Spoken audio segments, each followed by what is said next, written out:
Nagpahayag ng matibay na pakikisa at suporta ang ilang kapamilya stars sa ABS-CBN sa gitna ng mga ulat hinggil sa umano'y internal disputes at mga isyong kinakaharap ng pension fund ng kumpanya.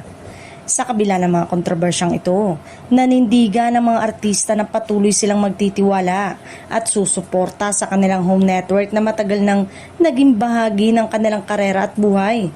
Para sa kanila, hindi matitinag ng mga ganitong issue ang pundasyon ng samahan sa loob ng kapamilya community. Ilan sa mga kilalang personalidad ang nagbahagi ng mensahe ng pagkakaisa sa social media kung saan binigyang diin nila ang kahalagahan ng pagtutulungan at pananatiling positibo sa kabila ng mga hamon. Ayon sa kanila, ang mga pagsubok na ito ay bahagi lamang ng mas malawak na laban na kayang lampasan ng organisasyon. Samantala, patuloy ring pinapaalalahanan ng ilang taga-suporta ang publiko na maging maingat sa pagkalat ng hindi beripikadong impormasyon. Mahalaga umano na hintay ng opisyal na pahayag mula sa ABS-CBN upang maiwasan ang maling interpretasyon ng sitwasyon.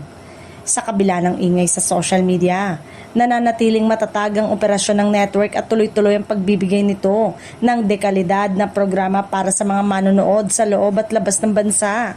Sa huli, ipinapakita ng pagkakaisa ng mga kapamilya stars na sa panahon ng pagsubok, mas lalong tumitibay ang samahan. Isang patunay na ang suporta at tiwala sa ABS-CBN ay nananatiling buo at hindi matitinag.